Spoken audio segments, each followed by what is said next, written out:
In this video, I'm going to talk about the uses of limit and homing switches and how you wire them, and also the use of soft limits and how you set that up in your control software. Let's start with the homing switches.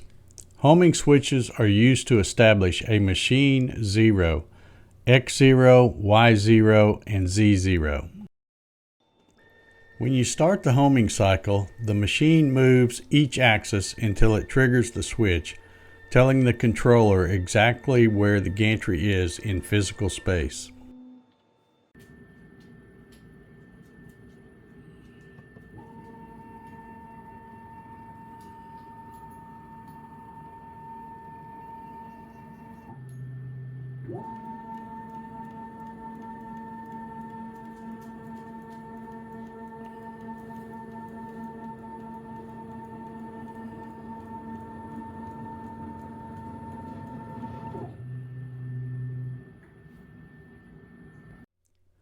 Here's how they work. Usually one switch is placed at the far end of each axis: the X-axis, the Y-axis, and the Z-axis.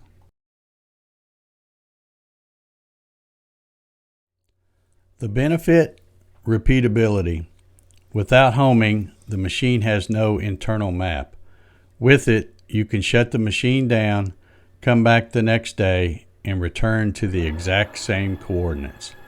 This is vital for jigs, tool changes, or resuming a job after a power failure.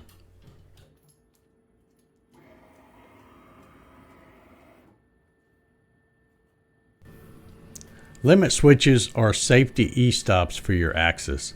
They are positioned at the extreme ends of travel to prevent the machine from crashing into the frame. Here's how they work. If the gantry hits a limit switch, the controller immediately cuts power to the motors or stops the pulse stream. This will result in a hard limit alarm. The benefit of limit switches is hardware protection.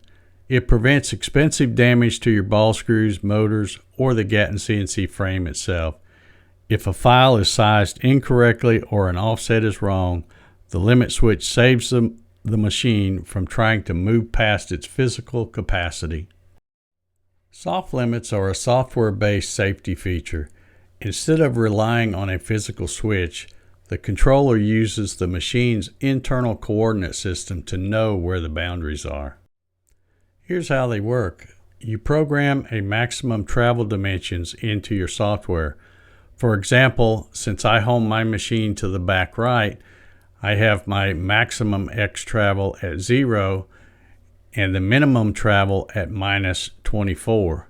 If I try to run a file that tells the X to go to minus 25, the software will refuse to start the job or stop the motion before it touches a physical switch. The benefit of using soft limits is efficiency and prevention. Soft limits allow the machine to stop gracefully without a jarring hard stop. They also may warn you before you start a carve if your project is too big for the machine's work area, saving you time and material. All right, let's head out to the shop and I'll show you how to wire the different limit switches and homing switches.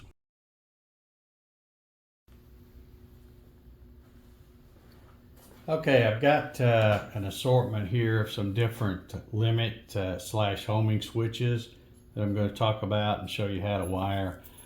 This one right here, we'll set these out of the way for right now. This one right here is very popular. They're dirt cheap. You can get them on Amazon for, I don't know, a whole pack of these things for probably less than $10 or something.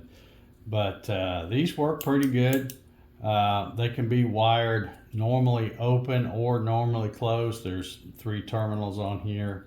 If you want to wire it normally open, this one here is always the common, so you can put I'll use black as the common. And if you want to do normally open, you would connect the other one to this one here in the middle. That would be,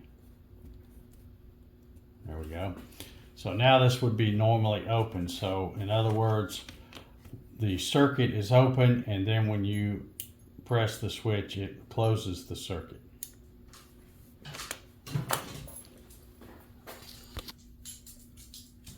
Okay, I thought to give you a better example.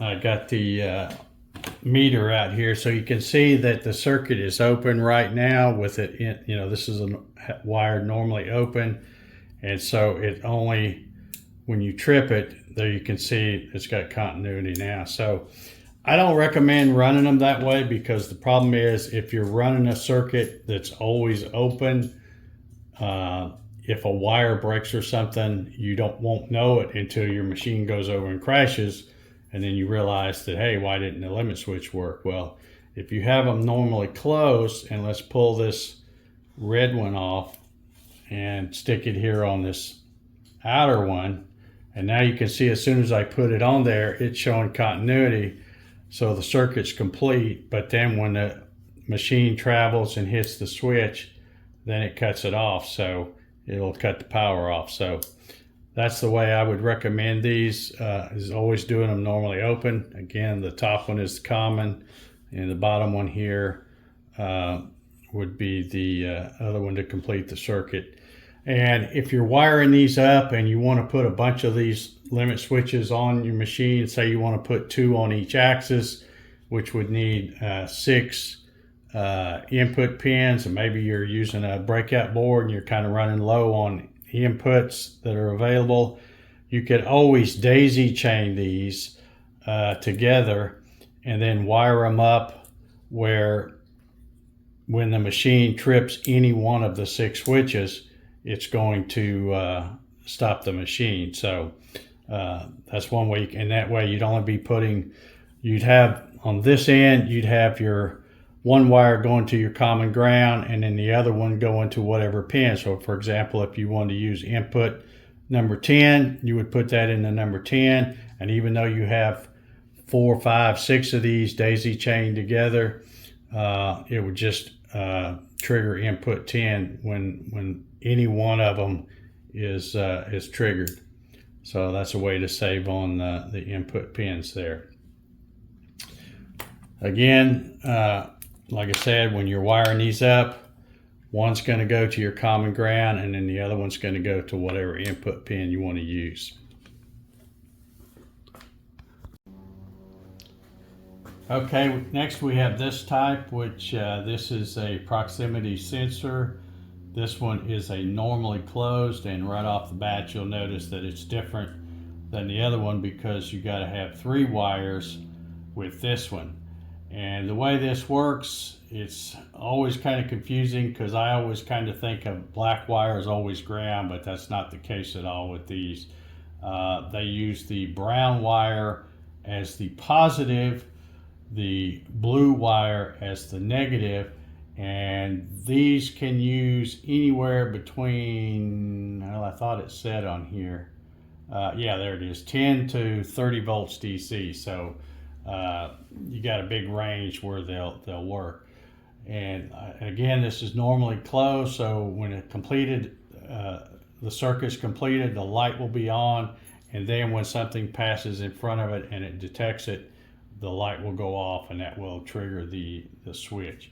So again, this is positive, this is the negative, and then the black wire is what's called the signal wire. So you would connect the black wire to your input pin and then set it up in your software for this switch. So this one would go to your positive. Let's say I've got a, let's see what I say it was, 10 to 30 volts. Say you got a 24 volt power supply. This would go to your positive. That would go to the negative or the common ground. And then this one would go to your input pin so that it would read in your software whenever this one is triggered.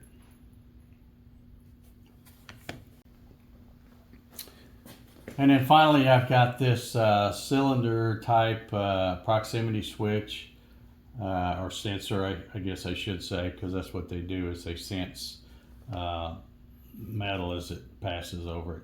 And this is the same kind of thing as the other one. It's got the 3 wires, the brown, black, and the blue. And again, the brown is the positive. This one it's got the print so small I can't even read it. I'd have to take a picture of it and blow it up. But I think it uses somewhere between probably 10 and 30 volts, or maybe some of them use even more than that. They'll say 10 and 50 volts or something. But so this would be, the brown is the positive, the blue would go to the negative or the common ground, and then the black, once again, is the signal wire, and that one would go to your input pin on your either your breakout board, or in my case the Masso controller.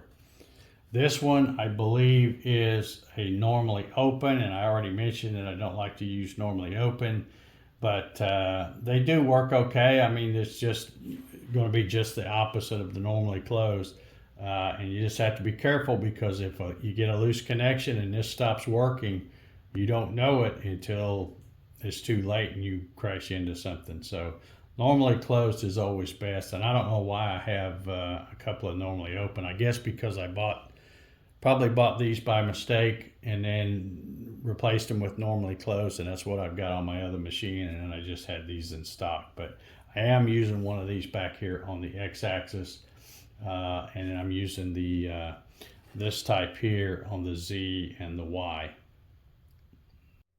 Okay, that's going to do it for this video. I hope you found it helpful.